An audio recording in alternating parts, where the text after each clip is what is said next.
Voici un gecko à crête, l'un des reptiles les plus populaires qui existent. Et pour de bonnes raisons, en quelque sorte. Mais il y a aussi 3 raisons pour lesquelles ils ne sont pas si géniaux. Je vais vous proposer 3 meilleures options. Je m'appelle Adam. Voici Yoshi. Vous regardez Weekend's Wicked Reptiles. Faites attention.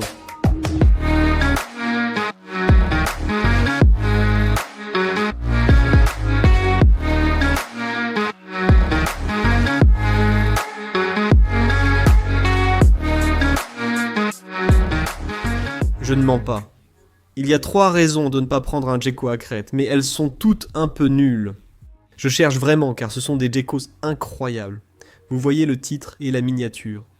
Je respecte les geckos à crête. C'était un de mes premiers reptiles. Mais il y a 3 raisons pour lesquelles ils ne sont pas idéaux. Voici 3 meilleures options que nous allons découvrir. Les geckos à crête viennent de Nouvelle-Calédonie. C'est un groupe d'îles dans le Pacifique Sud. On pensait même qu'ils étaient éteints jusqu'en 1994. Ça ne fait que 27 ans au moment de l'enregistrement, ou 28 selon 28 problèmes de maths. Ils cherchaient au mauvais endroit, pensant qu'ils étaient éteints.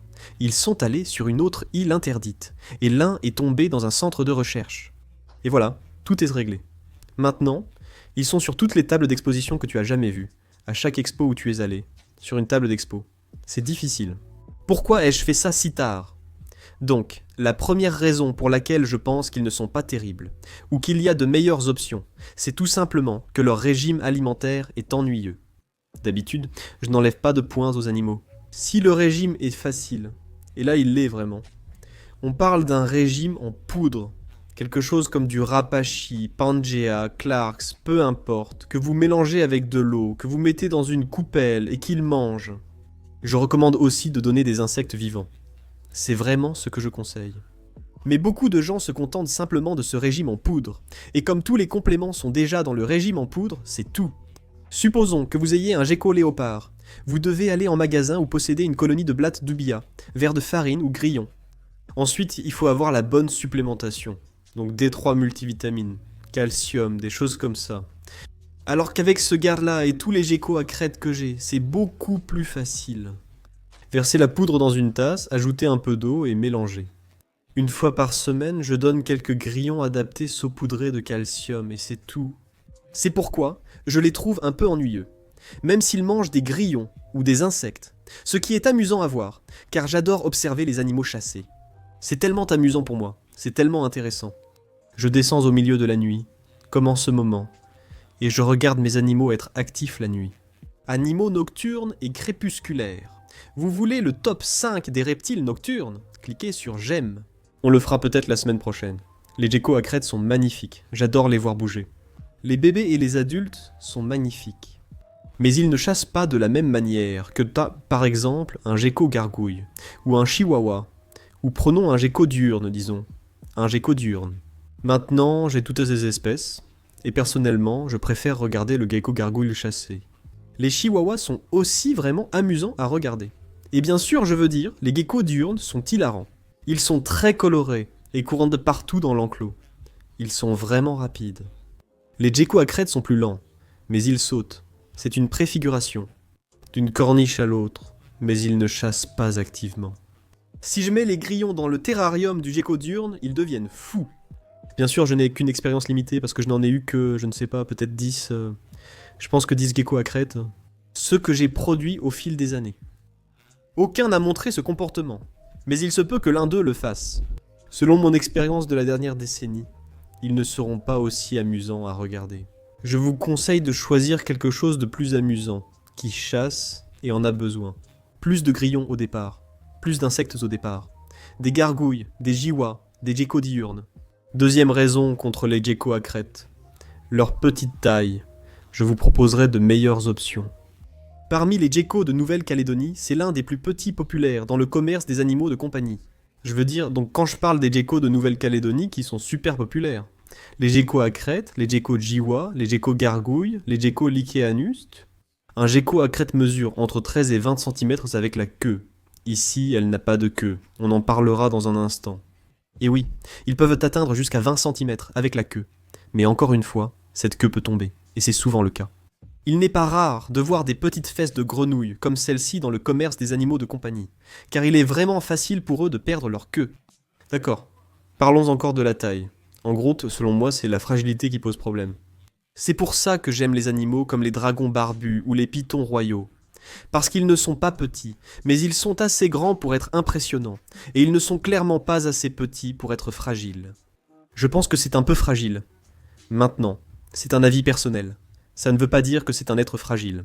Je ne dis pas que c'est un animal que vous allez blesser, vous pouvez le caresser. Sa peau est très agréable au toucher. La vidéo s'appelle Les geckos à crête sont nuls, mais c'est faux. J'adore ces geckos, hein, ils sont géniaux. J'oublie souvent de le dire aux nouveaux. Mais leurs yeux, ils ont ces sortes de crêtes sur les yeux. Et c'est pour ça qu'on les appelle les geckos à crête. Ou certains les appellent les geckos-cils. Donc avec la taille, on va ajouter la fragilité rapidement. La queue, comme je l'ai mentionné, ne repousse pas. Alors que chez les geckos gargouilles, elle repousse. Vous êtes donc mieux loti si vous ne voulez pas d'un animal avec une fesse tronquée si vous l'effrayez. Parce que honnêtement, ils perdent leur queue très facilement. Vous pouvez prendre quelque chose comme un gecko gargouille, qui est moins... Ils sautent, ce sont aussi des geckos volants. Comme je le disais, si vous voulez un gecko sans queue tronquée, choisissez un gecko chawa ou Lichianus, et c'est ce que je recommanderais. Si vous voulez un gros gecko, on parle du plus grand gecko du monde. Peut-être que vous devriez penser à un gecko Lichianus. Beaucoup plus cher, des soins similaires, mais il y a quelques différences, surtout qu'ils sont plus grands, mais ils sont magnifiques. Leur bruit est intéressant. Je ne voudrais pas être mordu à cause d'un gecko. Mis à part les tokais, c'est sans doute celui dont la morsure est la moins agréable. Mais ce n'est pas pour vous effrayer. Les geckos Lichianus sont incroyables. J'aimerais vraiment avoir ça dans ma pièce aux animaux un jour, car je trouvais les geckos à crête exceptionnels. J'ai eu un gecko gargouille, puis des chawas, et je me suis dit, maintenant, il me faut tous les geckos. La raison numéro 1 pour laquelle les geckos à crête sont nuls. Ils sont ennuyeux maintenant. Je ne suis pas d'accord, mais chaque fois que je parle des geckos à crête, les commentaires disent toujours « Mec, ils sont ennuyeux. Pourquoi voudrais-tu en avoir un? Ils ne sont pas amusants à regarder, pas agréables à observer. Tout le monde en a un. Et tu as raison, tout le monde en a un. Et ce n'est pas la chose la plus intéressante à regarder. Eh bien, pour moi, ils le sont. Chaque fois que je viens ici et vois un gecko à crête, je m'assois pour l'observer. Mais c'est fou que tout le monde en ait un. On pensait qu'ils étaient éteints jusqu'à il y a environ 28 ans. Je trouve ça incroyable. Je ne les trouve pas ennuyeux. Au contraire, ils sont incroyables et faciles à entretenir. J'apprécie la simplicité des exigences de température et d'humidité, surtout avec le système de brumisation installé. Personnellement, je n'ai aucun problème avec les geckos à crête et je les adore.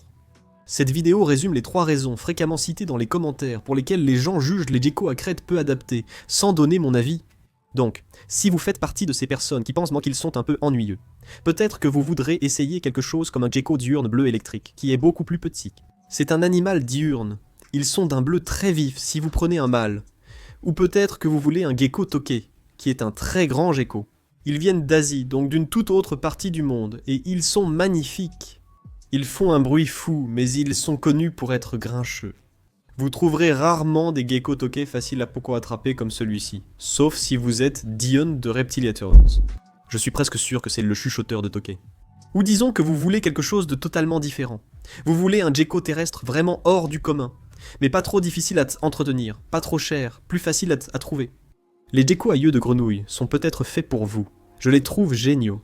Soyons clairs, cette vidéo ne vise pas à vous décourager d'adopter un gecko à crête, c'est plutôt une sorte de... Voici pourquoi certains ne les aiment pas. Vous pouvez vous reconnaître, ou au contraire, penser « J'aime justement ce que les autres n'aiment pas ». Alors vous êtes comme moi, j'ai des geckos à crête, et j'en aurai toujours. Ils sont vraiment géniaux au toucher, je vous assure. L'un des meilleurs aspects de ce travail, de faire ces vidéos, c'est d'avoir l'occasion de passer du temps avec ces animaux pendant longtemps. Cette vidéo ne durera que 10 ou 12 minutes, mais je suis assis avec cet animal depuis une demi-heure, et je m'amuse. J'adore les geckos à crête. Oh, et les coussinets de leurs orteils sont tellement bizarres, parce qu'ils ont une griffe, mais elle n'est pas très prononcée. Ça ne fait pas du tout mal, c'est adhérent, mais ça ne fait vraiment pas mal. Leurs coussinets collants leur permettent de grimper au mur. Ils sont impressionnants. Ce titre de vidéo est nul. Ces animaux ne sont pas nuls. J'adore les geckos à crête. Voilà, c'est tout. Qu'en penses-tu? Qu'en penses-tu? Tu trouves que les geckos à crête sont ennuyeux? Tu penses qu'ils sont nuls? Tu trouves que cette vidéo est stupide? Dis-le-moi dans les commentaires ci-dessous. J'aimerais vraiment le savoir. Et comme toujours, un merci tout particulier au soutien sur Patreon. Sans vous, ce serait beaucoup moins amusant. Je peux partager des choses en plus avec vous. Vous avez accès à des réductions sur les produits dérivés. Vous pouvez découvrir des infos exclusives sur la salle des reptiles. Comment tout cela est fabriqué en coulisses, avec de nombreux éléments indisponibles sur la chaîne. Pour seulement 1 $ par mois, vous pouvez en faire partie et voir la vidéo en avant-première. Alors, l'équipe Patreon, comment allez-vous? Voilà, c'est tout. Je publie 2 vidéos par semaine, donc on se retrouve jeudi.